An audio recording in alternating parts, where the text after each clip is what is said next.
Hello, and welcome back to another edition of Carrie's Gardening Channel. So today is November 23rd, 2019, and I got my Roselle red hibiscus seeds here.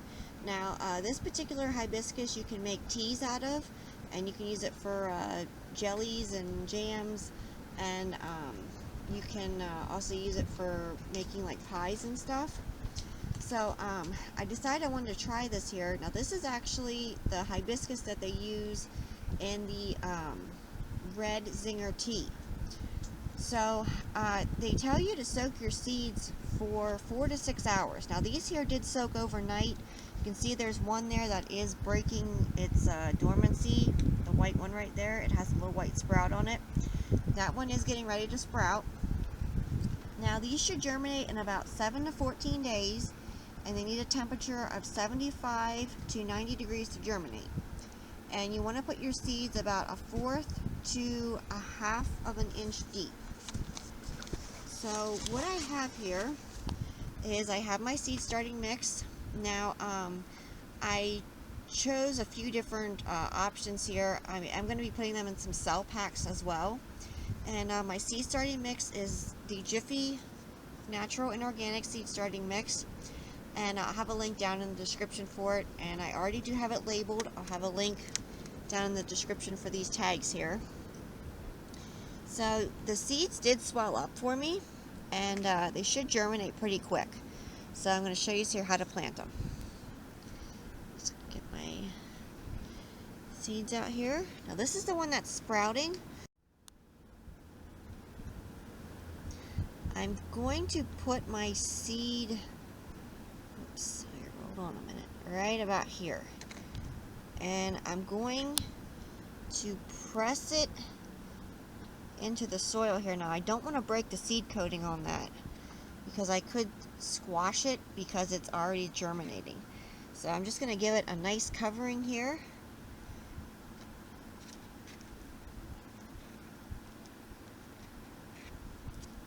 And I am growing these here out in my greenhouse. I'm gardening in Pennsylvania in Zone 5B.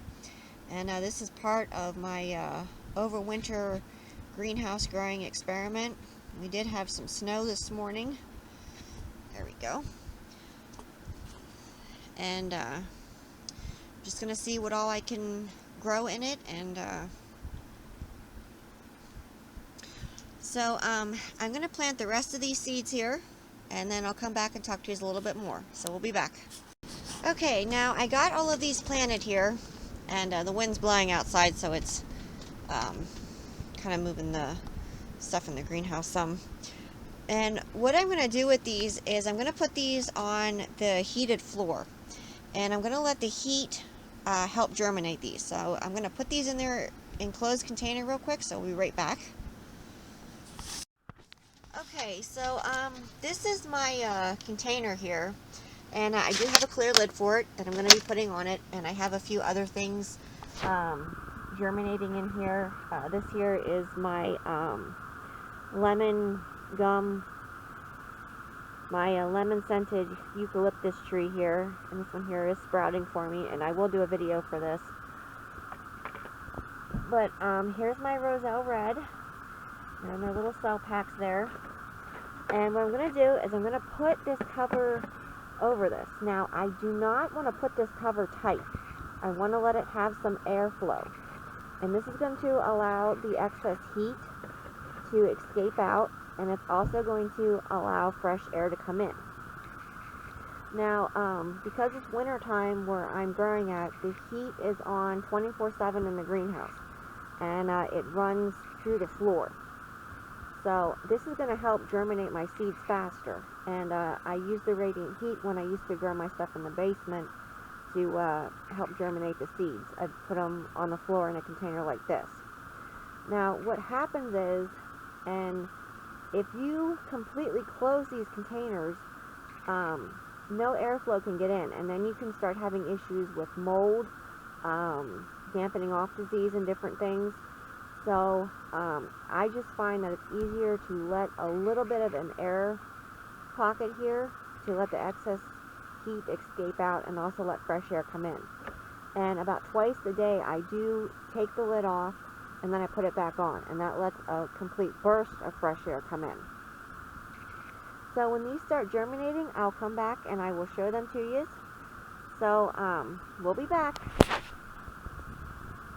Okay, so today is November 28th, 2019, and I want to give you an update on the Roselle seedlings. Now this one here, I did take it out of the enclosed container, and I moved it up to one of my trays here, and it still has the seed coating on it, just has to push that off. Now it did grow a little taller than what I wanted it to, because it was growing in the enclosed container. That's why I took it out. I need to give it a little bit of a shock there so that it'll grow thicker and won't grow tall and spindly. So as soon as this pushes the seed coating off, I'll come back and I'll show you what the seedling leaves look like. So we'll be back. And there are more Roselle seeds germinating here. You can see there's another one over there just starting to come up. And I'm still waiting for the rest of them. Okay, so the Roselle seedling, the seed coating did come off of it. And what I'll do with these down here, in this box down here, is because there's still some that are germinating, I'm going to take the lid off. And I'm going to move this one here over into one of my other enclosed containers. So what this is going to do, the heat's still going to come up. It's still going to keep the soil warm for me. But it's going to stop this one here from growing tall and spindly. I should have put these in individual containers. But, you know, if you don't have small ones, sometimes you have to work with what you have. So I put them in the 6-packs here. So as these continue to grow, I will come back with more videos and I will show them to you. Now, one thing that I did read about growing Roselle plants is that you want to keep them on the drier side from what I've read. So I am going to be letting these a little bit drier, but I'm not going to let them dry out. So I will be doing a complete playlist on my channel for how to grow Roselle Red. And you can check that out then, and I'll be adding more videos as I do them and as the plants grow. So if you like my video, please like, comment, subscribe. Please don't forget to hit the little notification button. That'll tell you when I put a new video on. You can also follow me on Twitter. I'll have a link down in the description for my Twitter account. Thank you for watching, and hope you have a nice day. Bye!